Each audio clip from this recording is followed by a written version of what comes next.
അപ്പോൾ hello guys, welcome back to my YouTube channel. And അപ്പോൾ പ്രിയപ്പെട്ട നാട്ടുകാർ എല്ലാവരും സുഖമായിട്ടൊക്കെ ഇരിക്കുന്നത്, ഞാൻ സുഖമായിട്ടൊക്കെ ഇരിക്കുന്നു. പിന്നെ ഇന്നത്തെ വീഡിയോ എന്ന് പറയുന്നത് ഇവിടുത്തെ ഒരു വാട്ടർഫോളുണ്ട്, അതേപോലെ ഒരു കനാലുണ്ട്. അപ്പോൾ അതിനെക്കുറിച്ച് രണ്ടിനെക്കുറിച്ചുള്ള വീഡിയോ ഇതാണ്.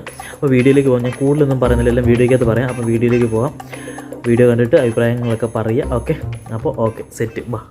ഇപ്പോൾ നിങ്ങൾ കണ്ടുകൊണ്ടിരിക്കുന്നത് ഗ്രീസിലെ ലൊത്രാക്കി എന്ന് പറയുന്ന സ്ഥലത്തുള്ള ഒരു ആർട്ടിഫിഷ്യൽ വെള്ളച്ചാട്ടത്തിലേക്കുള്ള വഴിയാണ്. ഈ ഒരു കെട്ടിടത്തിന്റെ അവസാനമായിട്ടാണ് ഇവിടുത്തെ വെള്ളച്ചാട്ടം സ്ഥിതി ചെയ്യുന്നത്. ഇപ്പോൾ നിങ്ങൾ വലതുവശത്ത് കാണുന്നത് ഇവിടുത്തെ ഓൾഡ് തെർമൽ സ്പ്രിംഗ് എന്നറിയപ്പെടും.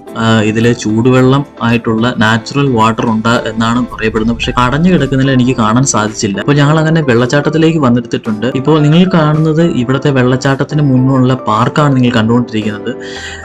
പഴയ ആ ഒരു പുരാതന കാലത്തെ അനുസ്മരിപ്പിക്കുന്ന വിധം തന്നെയാണ് ഇവരെല്ലാം ചെയ്തിട്ടുള്ളത്. ഇതൊരു മലയുടെ മലഞ്ചരിവാണ്. ഈ മലഞ്ചരിവിലാണ് ഇവർ ഈ ഒരു പാർക്ക് സജ്ജീകരിച്ചിരിക്കുന്നത്. മുകളിലേക്ക് നമുക്ക് കയറി പോകാനായി പടവുകൾ നമുക്ക് ഇവിടെ കാണാൻ സാധിക്കും. അതേപോലെ തന്നെ മുൻപിലായി നമ്മൾ കാണുന്നത് ഇവിടുത്തെ വാട്ടർ ഫൗണ്ടൈന്റെ കുറെ ഭാഗങ്ങളാണ്.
ഫ്രണ്ട്സ്, ഇതാണ് ഇതിൻ്റെ ഒരു ഫ്രണ്ട് എന്ന് പറയുന്ന ഇതാണ്. ഇത് നമ്മൾ കയറി വരുമ്പോൾ അത് ശരിക്കും ഞാൻ അതിൻ്റെ സൈഡിൽ നിന്നാണ് കയറുന്നത്. ഇതാണ് കയറി വരുന്നത്, ശരിക്കും മെയിൻ എൻട്രൻസ് ഇതാണ്.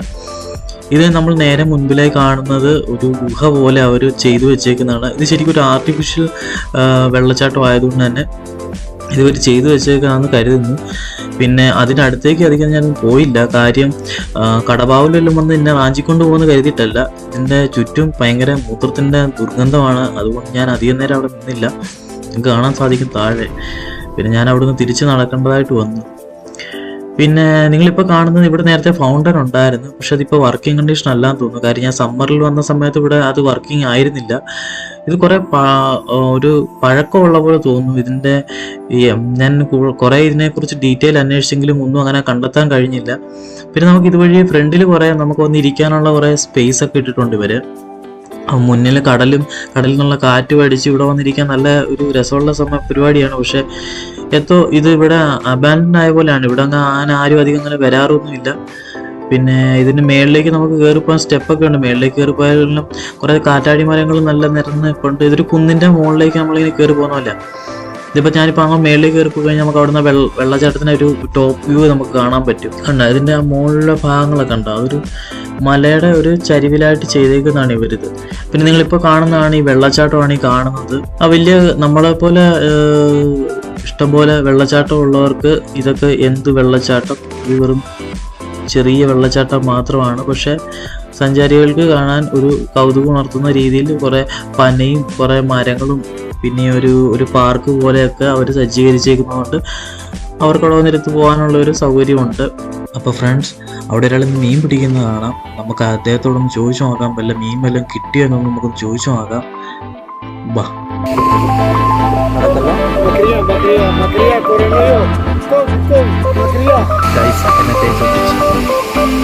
പറഞ്ഞു കൊറോണയാണെന്ന് പോലും. എന്നാൽ പുള്ളിയോട് ചോദിക്കാൻ നേരിട്ടാ പോയി മീനെല്ലാം കിട്ടിയെന്നൊക്കെ അറിയാൻ വേണ്ടി ചോദിക്കാൻ ചെന്നാ പുള്ളിയെ ചോദിച്ചു. കണ്ടപ്പോഴേ ഓടിക്കൊള്ളാൻ.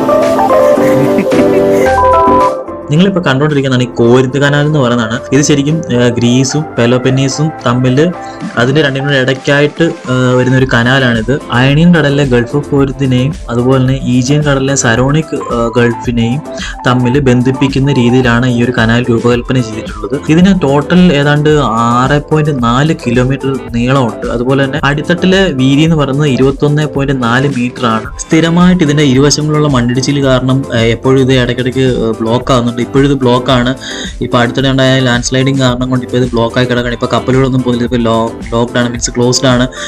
പിന്നെ വിനോദസഞ്ചാരത്തിന് വരുന്നവർ മാത്രം കൂടെ ചെറിയ ബോട്ടുകളിൽ വരുന്നത് മാത്രമേ ഉള്ളൂ, അല്ലാതെ വേറെ ഒന്നും ഇപ്പൊ ഇതിലില്ല. നിങ്ങൾ മുന്നിൽ കാണുന്ന ആ പാലം എന്ന് പറയുന്നത് ഇവിടുത്തെ പഴയ റെയിൽവേയുടെ പാലമാണത്.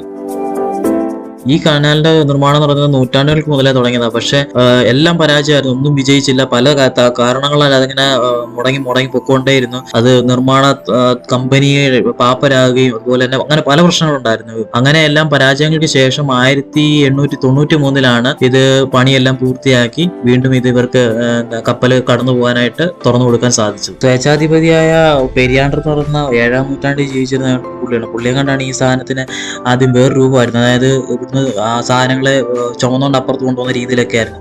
അതിന് ഡയൽകോസ് എന്നാണ് അതിന് പറഞ്ഞുകൊണ്ടിരുന്നത്. അത് ഇവിടെ അതിന്റെ കുറെ ബാലൻസ് ഒക്കെ ഇവിടെയൊക്കെ ഉണ്ടെന്ന് പറയുന്നു. ഈ ഒരു കനാലിനെ കുറിച്ച് പറയുമ്പോൾ പണ്ട് BC 7-ാം നൂറ്റാണ്ടിലെ പെരിയാണ്ടർ മുതൽ ഇങ്ങനെ ജൂലിയസ് സീസറും എല്ലാവരും ഈ കനാൽ ഉണ്ടാക്കാൻ വേണ്ടി ശ്രമിച്ചിട്ടുള്ളതാണെന്നാണ് ഇതിന്റെ പുറകിലത്തെ വലിയൊരു സംഭവം. ഇതിന്റെ മുകളിലൂടെയാണ് ഈ ഓസ്ട്രേലിയൻ ഒരു ബൈക്ക് സ്റ്റണ്ട് ഉണ്ടായിരുന്നു. പുള്ളി റോബി മാഡിസൺ എന്ന പുള്ളിയുടെ പേര്. പുള്ളി ഇത് 100 മീറ്റർ ഉയരത്തിൽ ഏതാണ്ട് 85 മീറ്റർ ആണ് ഇതിന് ഇപ്പുറത്തുനിന്ന് അപ്പുറത്തോട്ട് ബൈക്ക് കൊണ്ട് ചാടിയത്. അതുപോലെ തന്നെ ഇതിനകത്ത് കൂടെ ഒരു ഫ്ലൈറ്റ് കൊണ്ട് പോയിട്ടുണ്ട്. അയാളുടെ പേര് പീറ്റർ ബെസനെ എന്ന് പറഞ്ഞ ഒരാളാണ്. പുള്ളി റെഡ് ബുള്ളുമായിട്ട് ചേർന്നിട്ട് ഇതിനകത്ത് കൂടെ ഫ്ലൈറ്റ് ഓടിച്ചോണ്ട് പോയതാണ്. ഇവിടെ തന്നെ ബഞ്ചി ജമ്പിങ് എന്ന് പറഞ്ഞൊരു പരിപാടിയുണ്ട്. അതായത് കാലയിൽ കയറ് കെട്ടിയിട്ട് ഈ പാലത്തിന്റെ മേളിൽ നിന്ന് താഴത്തേക്ക് ഇടുക. അങ്ങനെ താഴത്തേക്ക് പോയി ഇങ്ങനെ തലകുത്തി പോയിട്ട് കനാലിനെ തൊട്ടില്ല എന്ന് പറഞ്ഞ പോലെ പോയിട്ട് തിരിച്ചു വരുന്നൊരു പരിപാടിയുണ്ട്. അതിനാണ്ട് €80 അങ്ങാണ്ടാണ്. പക്ഷെ ഇപ്പൊ ഇത് സമ്മർ സമയം അല്ലാത്തതുകൊണ്ട് ഇപ്പൊ ഇല്ല. സമ്മർ ടൈമിലാണ് ഇത് കൂടുതലും ഉണ്ടാകുക. ഇപ്പൊ വിന്റർ ആയതുകൊണ്ട് ആൾക്കാർ വളരെ, അതായത് വിനോദസഞ്ചാരികൾ വളരെ കുറവായതുകൊണ്ട് ഇപ്പോൾ നിർത്തി വെച്ചേ കാണും തോന്നുന്നു.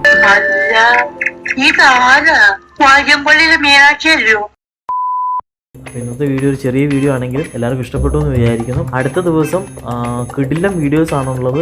അതെന്ന് വെച്ചാൽ ഇവിടുത്തെ അക്രോപോളിസ്, അതുപോലെ തന്നെ ആൻഷ്യൻ്റ് കോരിന്ത്, പിന്നെ അങ്ങനെ കുറേ ഐറ്റംസ് ഉണ്ട്. അപ്പോൾ എല്ലാവരും കാണാൻ മറക്കരുത്. കുറേ കാര്യങ്ങളുണ്ട്. ഒരു ലോഡ് ഐറ്റംസ് ഇനി വരാൻ കിടപ്പുണ്ട്. അതേപോലെ ഇവിടുത്തെ ഒരു ഇന്ത്യൻ റെസ്റ്റോറൻറ്റിൽ പോയത്. അപ്പം ഇനി ചാനൽ സബ്സ്ക്രൈബ് ചെയ്യാത്തവരെല്ലാം ചാനൽ സബ്സ്ക്രൈബ് ചെയ്യുക, ലൈക്ക് ചെയ്യുക, ഷെയർ ചെയ്യുക, സബ്സ്ക്രൈബ് ചെയ്യുക, എല്ലാം ചെയ്ത് വെച്ച് മറ്റേ കൂട്ടമണിയൊക്കെ അടിച്ചവിടെ ഇട്ടേക്കുക. നമ്മൾ ഒന്ന് ഓർക്കാനെങ്കിലും അവിടെ അങ്ങനെ ഇട്ടേക്കുക. അപ്പോൾ okay, tata, bye bye, see U.